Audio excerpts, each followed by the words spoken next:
A música evangélica estava presente na vida de Elvis. Ele realmente tentou cantá-la no começo, mas ele não foi aceito. E ele não era... Disseram que ele não era bom o suficiente.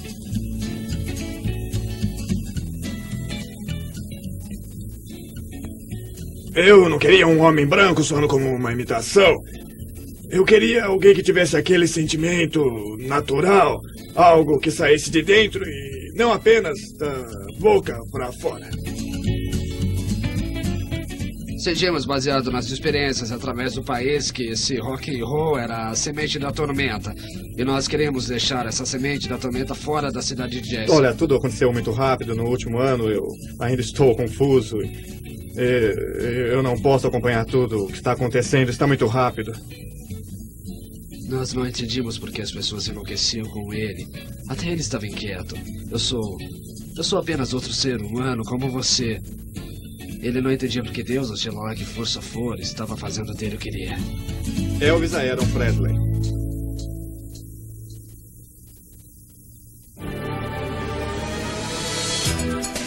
Elvis Presley.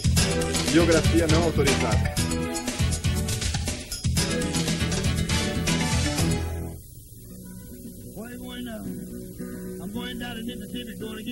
Essa cabana de 2 quartos foi construída por Vernon Elvis Presley em terras arrendadas em Tupelo, Mississippi. Vernon, pintor de casas e trabalhador diário, viveu aqui com sua esposa Gladys Smith, que trabalhou de vez em quando na fábrica local de roupas. Na manhã de janeiro de 1935, Gladys Presley deu à luz as suas únicas crianças, gêmeos. Mas o primeiro, Jesse Vernon Presley, nasceu morto. A morte de seu irmão poderia assombrar Elvis Aaron Presley, moldando as suas perspectivas pelo resto de sua vida. Elvis nunca pôde ser realmente entendido até descobrirmos o que ele poderia sentir com a relação à morte de seu irmão. Ele poderia se sentir culpado, perdido, mas sentia algo mais. Ele podia estar sentindo o triunfo, ele sobreviveu. Seu único filho significava tudo para Gladys. Ela esperava que a educação desse a ele uma vida melhor do que a dela. Ela estava determinada a colocá-lo em boas escolas e havia uma a leste de Tupelo, mas do outro lado das estradas.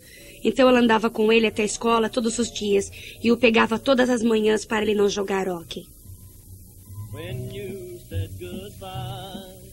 Nos primeiros anos, crescendo em Tupelo, Elvis foi influenciado pelo ambiente da música onde ele vivia, perto da igreja pentecostal. O reverendo Frank Smith tocava violão durante os cultos, e ele iniciou Elvis no instrumento.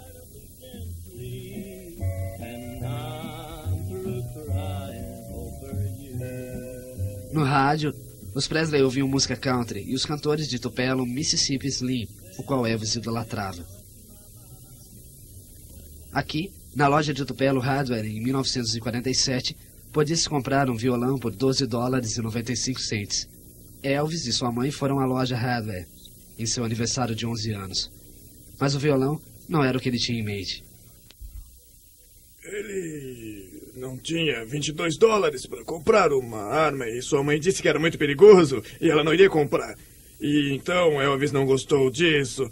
O homem que estava atendendo sugeriu e lhe mostrou um violão. E então o Elvis disse: "Não, você não vai me convencer." E sua mãe disse: "Filho, pegue isso, porque você não tem $22 para comprar arma. Não tenho o suficiente. E se pegar isso e ir para casa e aprender a tocar, poderá ser famoso um dia desses." O violão foi um dos poucos luxos que o jovem pôde ter, já que o trabalho de seu pai era intermitente. Em 1948, mudou-se com sua família para Memphis, buscando melhores perspectivas, e os Presley se mudaram para um pequeno apartamento na parte pobre da cidade. E Elvis, separado de amigos e familiares, se fechou. Como adolescente, desenvolveu seu próprio estilo peculiar. Eu acho que Elvis não teve muitos amigos na escola, porque ele era sempre o garoto estranho, com o cabelo comprido e as roupas esquisitas. Os colegas de classe disseram que era como uma piada. Ele era horrível. E o som do violão também era horrível. E se alguém fosse visto com entrava na piada, sabe? Era um Elvis e era horrível. Era horrível também. Corajoso, Elvis continuou a praticar violão e buscava consolo em suas histórias em quadrinho preferidas, como a dos Capitão Marvel Jr. Eu vi que ele tinha cabelos pretos, brilhantes, costeletas, tinha um emblema de um relâmpago e que mais tarde pude ver o Elvis usando aquele símbolo. Acho que o Capitão Marvel Jr. formou sua personalidade. Humilde e bem-humorado, ele criou em Elvis esse desejo de salvar o mundo, de salvar sua família.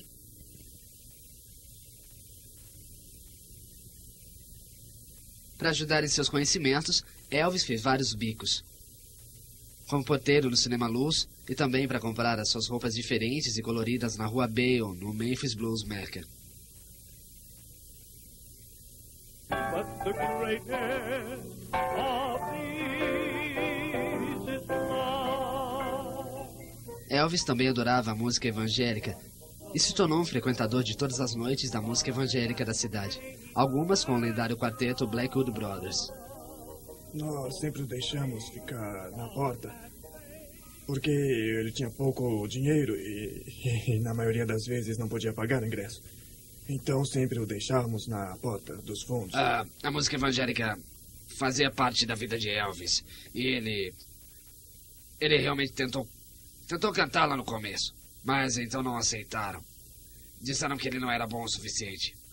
Então ele voltou para que era o rock and roll, não o rock and roll de hoje. Ele voltou para o que eu chamo de rhythm and blues, mas eu acho que a música evangélica foi o que fez de Elvis o que ele realmente é e o que ele sempre foi.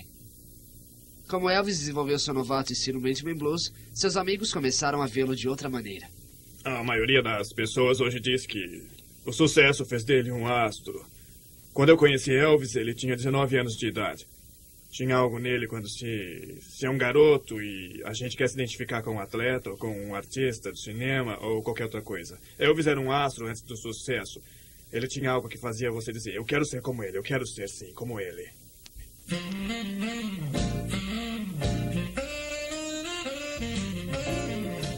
Em 1953, a companhia de gravação de Memphis, agora um ponto de referência, gravava canções para qualquer um que tivesse $4 para o acetato. Graduado no colégio, Elvis arrumou um emprego na companhia eletrônica Crown dirigindo um caminhão. Foi esse caminhão que Sam Phillips, da Sun Records, viu passar em frente ao seu estúdio dia após dia. Ficávamos na esquina da Man com a Union 706 Union, onde era o centro de Memphis. Havia bastante tráfego, mas quando se vê um caminhão da eletrônica Crown pra lá e pra cá, todos os dias, você diz também, bem, os negócios estão aumentando na vizinhança. Mas era Elvis, tentando tomar coragem para o dia em que pudesse parar e entrar. Entrar para o estrelato, para o topo.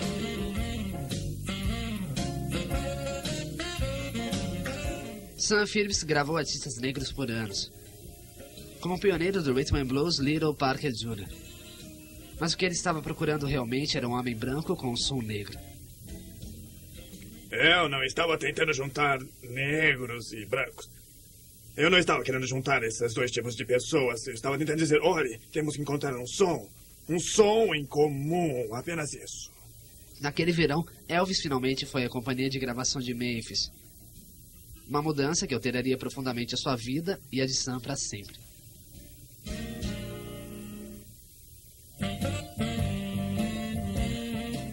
Era sabido em Memphis nos anos 50 que se você fizesse uma gravação na companhia Memphis, era o mesmo que conseguir uma audiência na Sun Records. Porque Sam Phillips era dono das duas. Mary Ann voltou e disse, este é Elvis Presley e ele gostaria de fazer uma gravação para o aniversário de sua mãe. Ele era um tipo inocente, decente, um jovem bem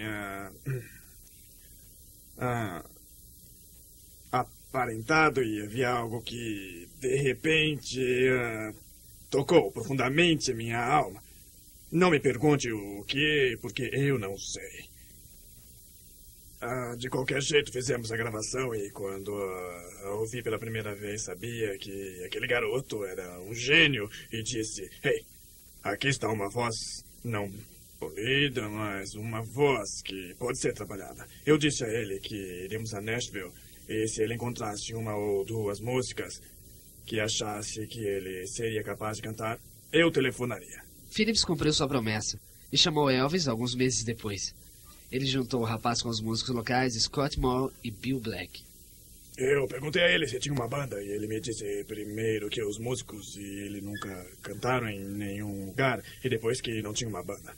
Eu sabia que Scott Moore tinha muita paciência e que Bill Black não tinha, mas ele era bom no baixo. Nós podíamos usar o baixista na bateria e no baixo. De qualquer jeito, colocamos os dois juntos e dissemos para irem ao depósito e tentarem fazer a canção. Depois de semanas de ensaios, Elvis, Scott e Bill gravaram o primeiro lançamento de Elvis, That's the Right Mama. Sam levou a gravação para seu amigo Delway Phillips, o DJ da rádio WHBQ. Ele gostou muito da gravação e tocou 14 vezes em um show.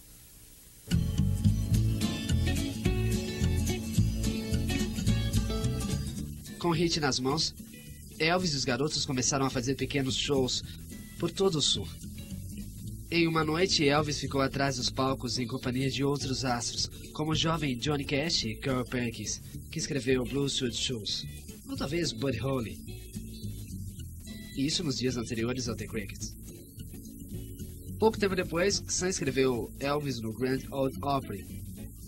O sonho se realizou, mas a resposta era menos do que entusiástica. Pouco depois, Phillips colocou Elvis no cartaz com o ícone do país, Hank Snow, que no verão de 1955 o trouxe para o sócio de Snow, Tom Parker. Tom Parker era um promotor com um passado colorido, que gostava de ser chamado de coronel. Ele teve uma ideia de explorações antes de Elvis, mas ele era muito bom em lidar com cantores. Gene Austin, por exemplo. Ed Arnold até dividiu o Hank Snow. Ele foi importante para Elvis nesses shows. Hank Snow tinha um show importante. Ele disse que descobriu Elvis e o coronel disse que foi ele, e isso até hoje. Parker gostou do que ouviu e convenceu os Presley a deixar que ele administrasse o jovem Elvis por 25% dos seus ganhos. Logo depois, o coronel convenceu a RCA a assinar um contrato com a Sun Records. Vender Elvis foi uma das mais difíceis decisões que tive que tomar, porque, primeiro, não havia dúvida de que ele seria grande, mas eu precisava do dinheiro. A RCA pagou $35 mil por Elvis a Phillips. Queria usar o dinheiro com outros artistas. A RCA também pagou $5 mil adiantados para Elvis. Assim ele pôde comprar o Cadillac.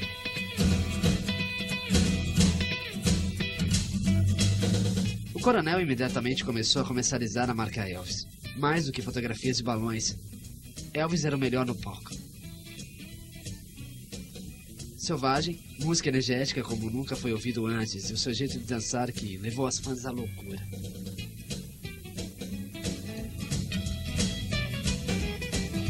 O seu estilo rebolado pode ter ganhado seus fãs, mas as reações deles de fato assustaram a mãe de Elvis. Gladys Presley tentou suportar a nova carreira do filho, mas ela não estava preparada para o aumento do seu sucesso. Aquelas garotas estavam loucas e saltavam no coreto para agarrá-lo. E ela ficava no caminho e dizia: vocês estão tentando matar meu filho. Não, não estamos tentando matá-lo, nós só o amamos e só queremos uma parte dele. O grau de extravagância de Elvis também criou um crescente fluxo de ataques moralistas.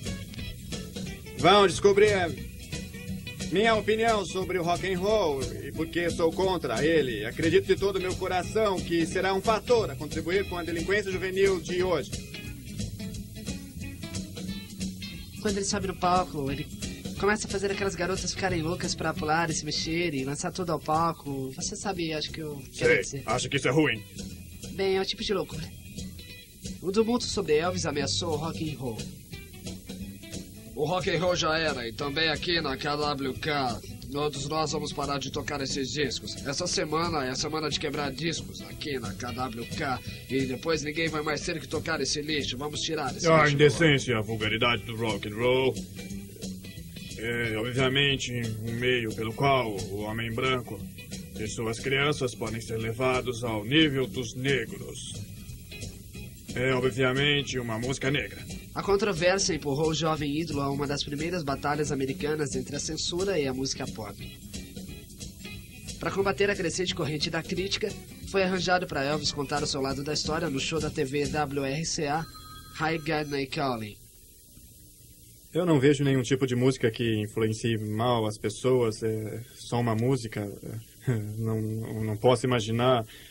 Muitos dizem que o rock and roll é uma grande influência para a delinquência juvenil. Eu não acho que seja. Sabe, há 2 anos atrás você estava ganhando $14 por semana como porteiro de cinema e depois 35 por semana para dirigir um caminhão. Hoje você é o nome mais polêmico do show business. Essa repentina mudança afetou seu sono, seu apetite ou o tamanho do seu juízo? Não o tamanho do meu juízo, isso afetou o meu sono apenas. E sobre os rumores que uma vez você atirou em sua mãe? Bem, eu acho que alguém está com inveja. De onde esse alguém veio? Eu não faço ideia. Eu não posso imaginar. Mais uma coisa, vários jornais zoaram que você fumou maconha para ficar exaltado enquanto você cantava. O que você diz sobre isso? Eu não sei. Acho que está aprendendo algo com as críticas sobre você. Não estou. Você não está? Não, porque não acho que estou fazendo algo errado, não.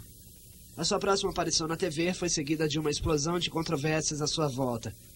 Ele foi ao Steve Allen Show, em julho de 1956, e fez algumas poucas concessões com as quais ele não estava contente. Elvis, eu preciso dizer que você é maravilhoso, e acho que seus milhares de fãs querem ver um lado diferente da sua personalidade essa noite. Obrigado, Sr. Allen. Posso segurar seu violão?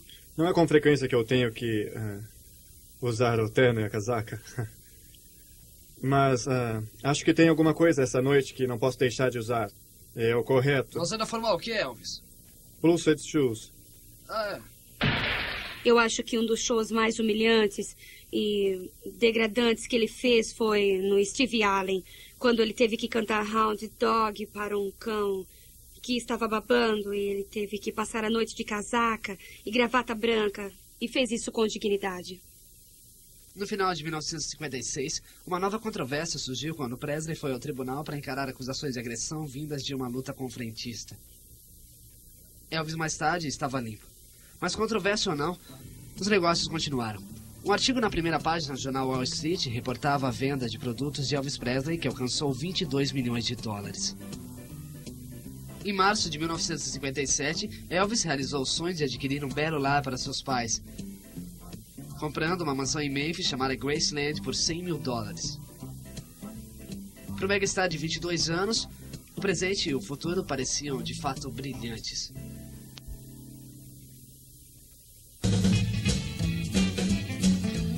Seu primeiro grande filme. Apresentando Elvis Presley. Ele ama seu irmão, mas ama também a garota de seu irmão. Elvis agora era o maior astro desde Frank Sinatra. Originalmente chamado The Rayner Brothers, o título de seu primeiro filme foi mudado para refletir um hit de Elvis. Embora tenha começado como um precedente duvidoso para promover as suas canções, Love Me Tender mostrou ao mundo que o inexperiente Elvis Presley tinha algum talento de ator. Diga que quer ser seu amante. Diga que dorme e acorda toda noite do meu lado pensando nele, desejando que fosse Vance, desejando ter esperado por ele e não ter casado comigo. Você declarou que gostaria de ser um ator mais sério. Planeja ir para alguma escola ou alguma escola dramática. Você tem planos para isso? Isso não me prejudica a ponto de ir a uma escola, mas eu aprendo melhor pela experiência. Eu nunca fui muito bom em nenhum tipo de escola. Eu acho que muito tempo lá e ganhei muita experiência.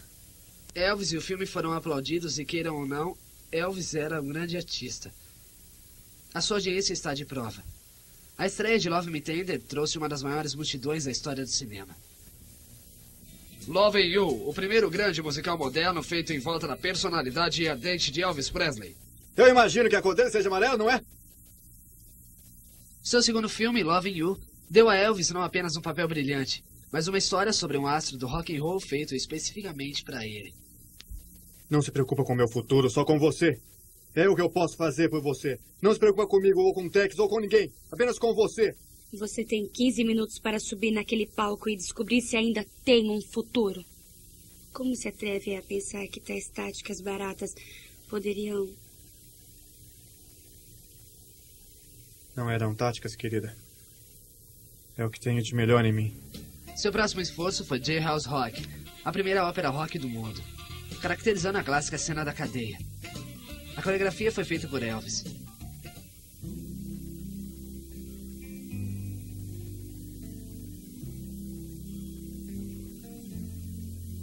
Em 1958, tio Sam enviou ao roqueiro a sua notícia do alistamento, e Elvis ingressou no exército, resultando no corte de cabelo mais fotografado da história. Elvis recebeu a oferta de entrar numa unidade especial de entretenimento no exército, mas ele escolheu dar duro com o resto dos recrutas na infantaria.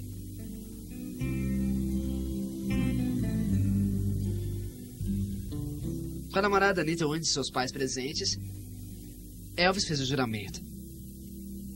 Foi um momento diferente para os Presley, já que Gladys sempre teve medo de perder seu filho. E agora isso estava realmente acontecendo. Essa foi uma das últimas vezes que Elvis viu sua mãe com boa saúde.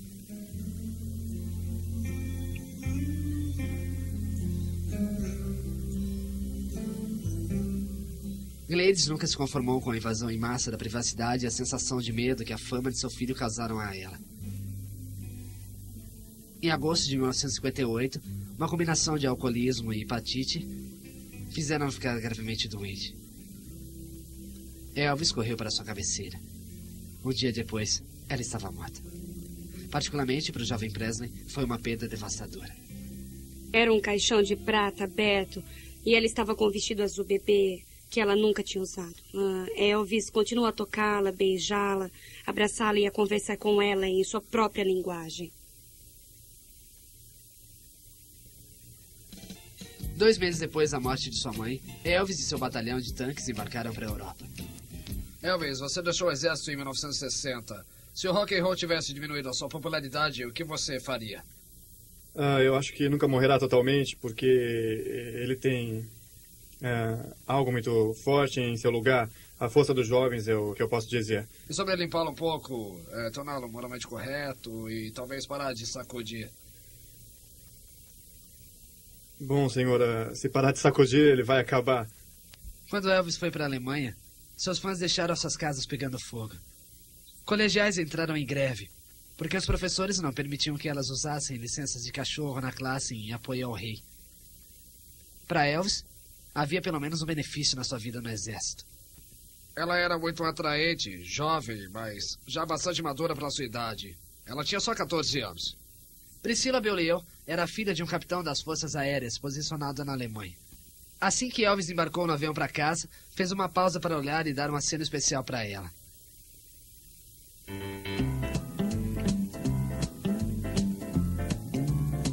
Qualquer dúvida que Elvis tinha de que seus fãs não estariam esperando por ele foi varrida na tumultuosa recepção do seu retorno aos Estados Unidos em março de 1960. Está apreensivo com o que pode significar a sua volta? Eu tenho as minhas dúvidas. Eu não vou me comprometer em dizer que vou fazer isso ou aquilo, porque eu não sei. Só o que eu posso dizer é que eu vou tentar. Estarei lá. Estarei lutando pelo país. É só isso. Elvis retornou a Graceland, mas embora triunfante, a ausência de sua mãe pesava em sua mente. Em uma conferência no escritório de seu pai em Graceland, os repórteres o interrogaram se com a morte de Gladys ele iria se mudar. Sabemos que a situação de sua família mudou porque você estava servindo. Vai deixar Graceland? Tem planos para fugir de Memphis? Não, eu não tenho planos para deixar Memphis. Vai ficar em Graceland? Eu vou ficar em Graceland quanto tempo eu puder, claro. Deixou alguém na Alemanha?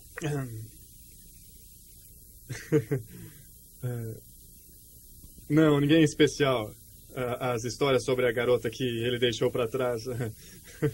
Não é assim. Tem que tomar cuidado com essa pergunta. Mas apesar de suas respostas em contrário, Elvis estava apaixonado pela bela adolescente. Em 1963, ela veio morar em Graceland. Ele podia falar para as pessoas qualquer coisa. Eu sabia que o pai de Priscila, que aliás era capitão naquela época, tinha suas dúvidas. Que só fazer levando minha filha para esse homem, esse famoso astro do rock and roll, e não sei o que vai acontecer. Mas então Elvis me disse que faria isso. Elvis retomou seu caminho aterrissando no Havaí, onde os nativos literalmente o cobriram de colares de flores. Seu show beneficente levantou o volume de dinheiro necessário para a construção do Memorial Arizona. Deve ser difícil para você se concentrar com tudo isso, não? É difícil para mim me concentrar a qualquer hora.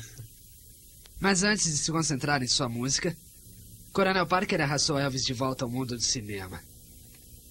Fogo! Lá vai! G.I. Blues foi o primeiro. Uma reprise musical das experiências militares de Elvis que rendeu o álbum número 1 e uma boa bilheteria.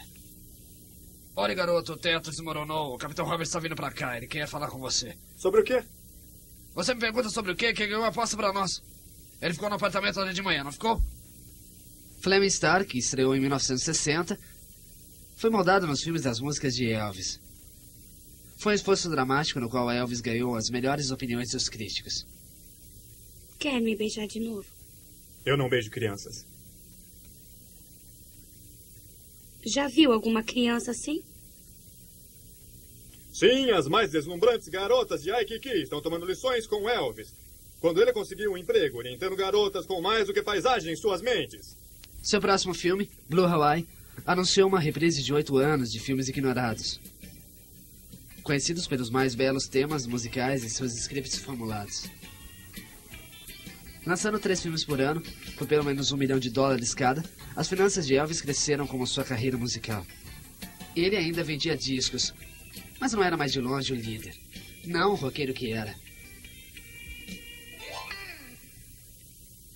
É ao mesmo tempo um Dom Juan e um Casanova.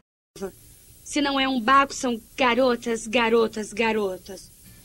Seu 11º filme, Girls, Girls, Girls, foi o segundo a usar o que foi chamado de a fórmula de Elvis Presley. Trabalhou rivalizando com o sucesso de Blue Hawaii na bilheteria e lançando o 5º álbum de sucesso com o hit Return to Sender. Mais do que Elvis podia fazer, ele simplesmente não estava conseguindo. Ele não gostou dos filmes felpudos que se tornaram no gênero dos anos 60, mas tinham prometido que se fosse em frente, fizesse G.I. Blues e reconquistasse os fãs, eles fariam de tudo para colocar em papéis sérios, o que nunca aconteceu de fato. Porque Elvis estava lá. Não importava se conseguisse 10 ou 12 melodias para um álbum. E se era a foto de Elvis, era uma máquina de fazer dinheiro.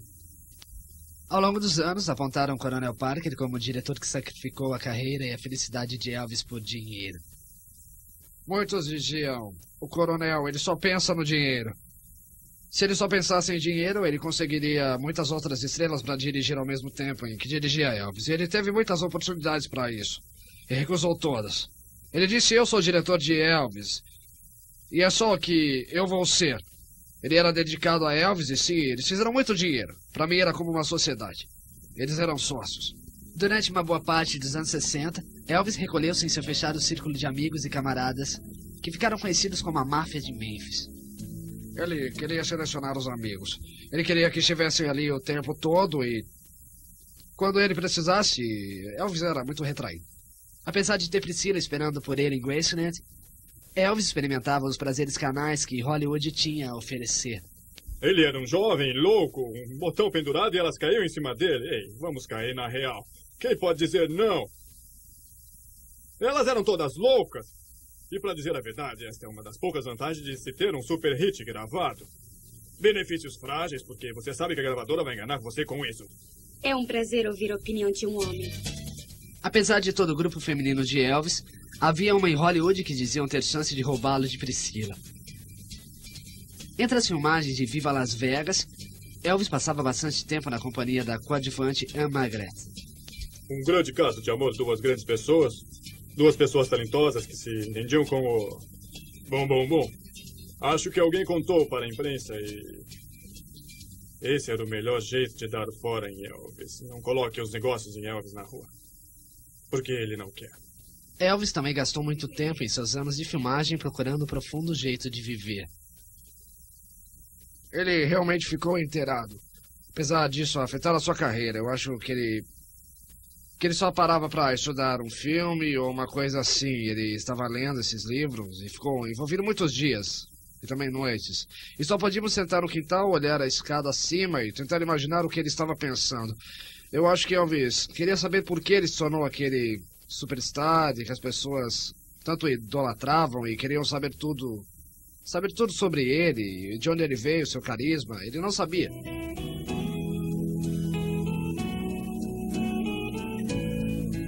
O meio pelo qual Elvis constantemente dividia sua embaraçada fortuna era jogando-a fora.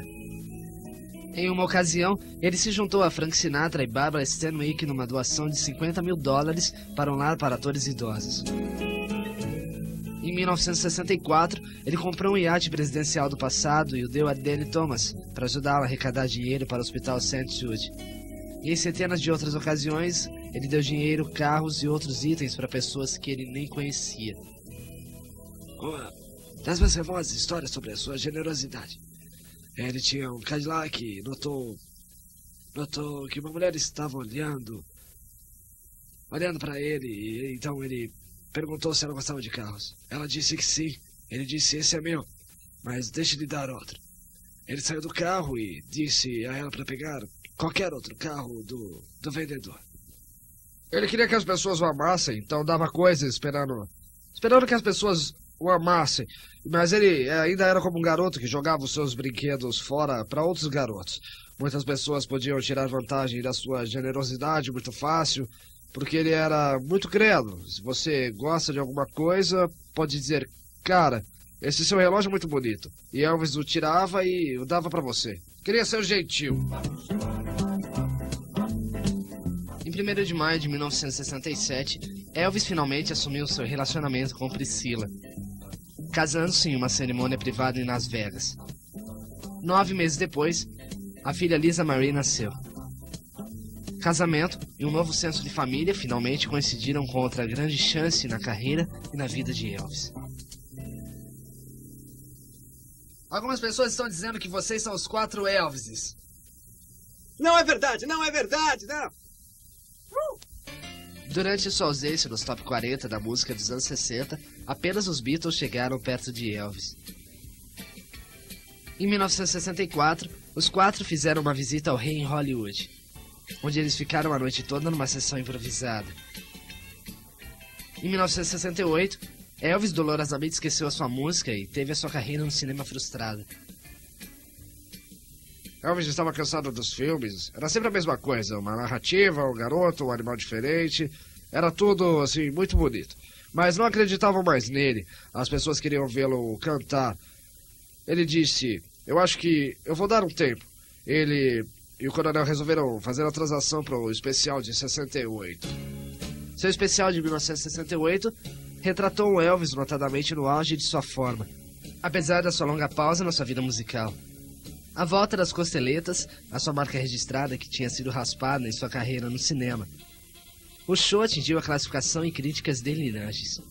Eu nunca esqueci antes de começarmos a gravar. Elvis não acreditava que ele era capaz de fazer um bom trabalho. Ele estava nervoso, tenso e ele não dormia bem. Mas uma vez no ensaio, ele estava à vontade. Ele morou no estúdio durante 3 dias das gravações. Elvis e eu dormimos no camarim da NBC. E quando queríamos voltar para casa, ele tinha que ficar acordado. Depois do sucesso do especial de volta, Elvis terminou seu contrato e dedicou todo o seu tempo para a música. Ele voltou para o estúdio para gravar músicas escritas há 8 anos, resultando em 2 novos álbuns. Um deles, Elvis em Memphis, forneceu o primeiro single desde 1962, Suspicion Mind.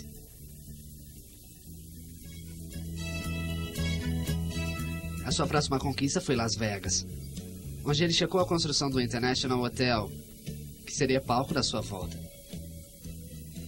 Ele não tinha certeza de como seria recebido em Las Vegas, porque quando esteve lá em 1956, fracassou.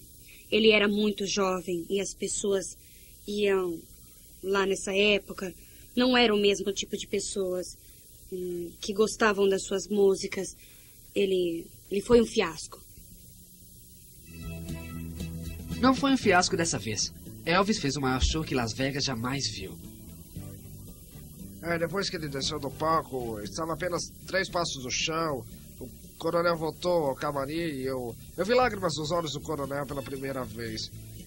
Ele vendeu todos os shows lá, 2 por noite. Seus vários compromissos em Las Vegas no final dos anos 60 e começo dos anos 70 o trouxe de volta ao auge. E mais uma vez atraiu fãs do mundo todo. Alguém perguntou a ele uma vez onde poderia andar e ele disse: Elvis não gostaria de ser anônimo e vestir uma camisa larga e suada, um chapéu de abas e grandes óculos de sol e andar pelo cassino. E ele disse: não. Por que não? Ele disse: porque eu amo a atenção. Esse amor pela atenção logo levaria Elvis à estrada. Infelizmente, um caminho que o levaria à morte. Primeiro de tudo, eu me declaro inocente das acusações. Em 1972, Elvis iniciou seu primeiro Grand Tour desde 1950, com uma conferência no Madison Square Garden, em Nova York. Seu primeiro estouro em quase uma década. A conferência começou com questões sobre a aparência descabelada de Elvis. Não, eu parei de usar aquele topete oleoso, como todo mundo aqui, não é? E o que você pensa sobre competição? Eu estou acostumado com o que eles fazem agora. Está brincando. Eu não faço nada, apenas eu balanço. Está satisfeito com a imagem que você tem instituído?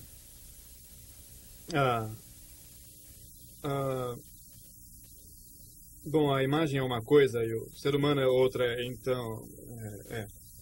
E o quanto eles estão próximos um do outro? É muito difícil viver atrás de uma imagem, eu vou colocar desse jeito. Não gravou mais hard rock, por quê? Porque é muito difícil encontrar boas músicas de hard rock e se eu pudesse achá-las, eu as gravaria, com certeza. Seus shows trouxeram fãs para uma gama de músicas e estilos, que agora incluíam mais de seus interesses pessoais como música country e evangélica, somando ao membro do quarteto Theo de Blackwood Brothers. Elvis dizia que carisma quer dizer Cristo dentro. Eu acredito em Elvis. Ele tem alguma coisa, um presente de Deus para comunicação com a música. Isso diferente do tipo que seja. Se você já ouviu ele cantar música evangélica, você nunca ouviu ninguém cantar tão bem quanto ele. Ele sempre trouxe seu amor pelo karatê para o palco.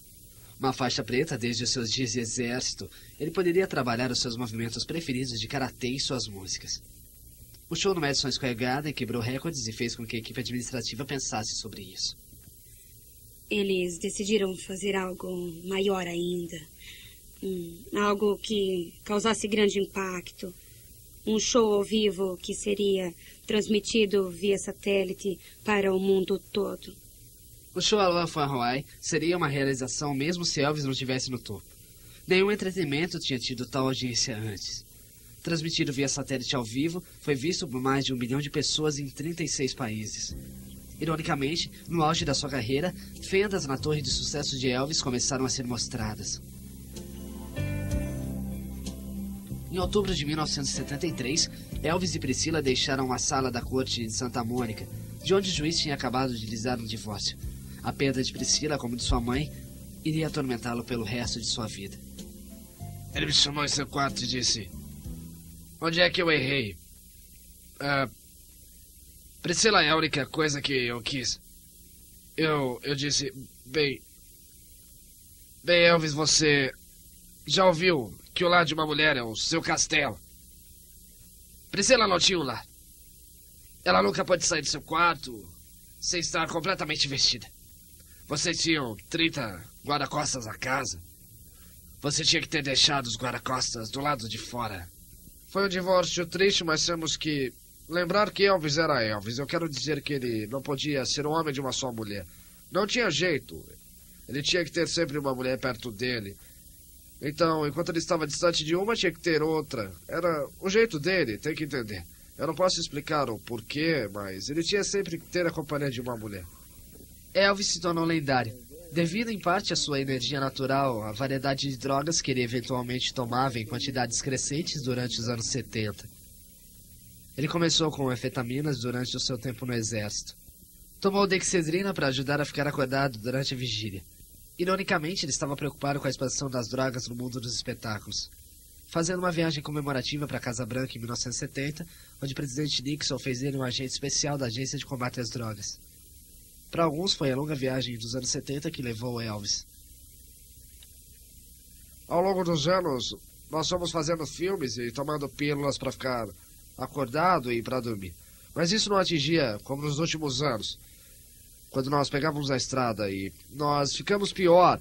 E ao invés de tomarmos uma pílula por noite para dormir, nós tínhamos que tomar 2 e você se torna imune a elas. Todos faziam o mesmo, mas Elvis faz tudo em excesso, ele fez tudo. E isso incluiu tomar qualquer tipo de remédio. Cercado de outras doenças como glaucoma e problemas no cólon que conduziram à medicação que causou ganho de peso, Elvis perdeu seu visual. Mas nunca sua voz, nem os seus shows exaustivos. Em 75 as coisas começaram a se complicar. Não era fácil estar na estrada. Era difícil levá-lo a um lugar e a outro. Nós dizíamos, Elvis, temos que estar prontos para levantar cedo e sair daqui para outra cidade.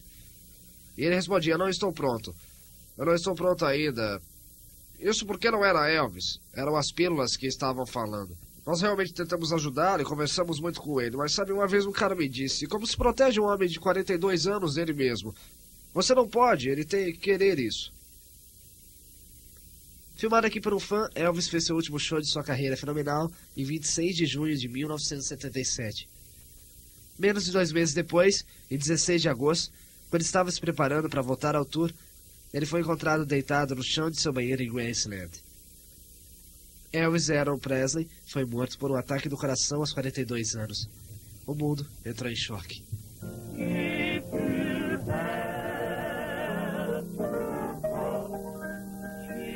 Em Memphis, 10 mil pessoas foram prestar suas homenagens. Foi um dia terrível pra mim. Venom me contou e eu fui até lá e ele me pediu pra preparar o funeral. Eu consegui o Rex Humber pro discurso, os quartetos The Statman e The Stamps pra cantarem no funeral.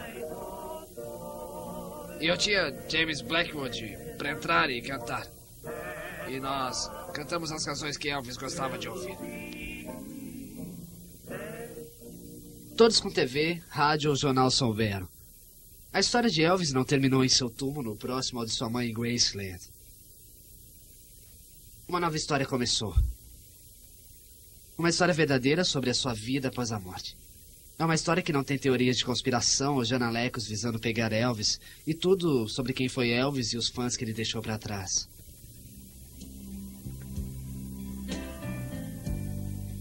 Logo depois de sua morte, Priscilla abriu Graceland para o público, que instantaneamente se tornou uma meca para aqueles que desejavam conhecer o seu relacionamento com o rei vivo. Agora, mais de 500 mil de pessoas passam pelos portões de Graceland todo ano. Eu amo Elvis e tenho mandado solicitações desde os anos 80 e, glória, aleluia, conseguimos nosso selo. Até o Serviço Postal dos Estados Unidos entrou no espírito. Primeiro, detendo um inédito plebiscito nacional no qual o retrato do rei teve o privilégio de um selo postal. Depois, imprimindo um recorde de mais de 300 milhões deles para o primeiro dia de venda, o aniversário de Elvis em 1993. Desde sua morte, os bens de Elvis, através da comercialização de seu retrato e autorizando seus trabalhos, têm alcançado um nível de sucesso financeiro que mesmo Elvis nunca atingiu quando estava vivo. Mas no final, os objetos de Elvis deixados em seu lugar servem apenas para relembrar as pessoas do impacto que ele teve no mundo. Elvis mudou totalmente o jeito de nos vestirmos, falarmos, cantarmos, dançarmos. Esse foi o impacto, não apenas em Memphis ou no Sul, mas todo mundo por causa dele. Todos mudaram por causa dele. Acho que depois de 100 anos, ou depois de 5.000 anos ou mais, vão começar a escavar Memphis e vão encontrar o que foi esse Deus chamado Elvis. Elvis é como o sonho americano e ainda falam sobre isso hoje em dia. Elvis era um de um bairro pobre de Mississippi, se tornou esse grande astro que as pessoas idolatravam e pensavam assim: se ele pode fazer isso, eu também posso fazer. Eu aprendi muito cedo na vida que sem uma canção, o dia nunca termina. Sem uma canção, um homem não consegue um amigo.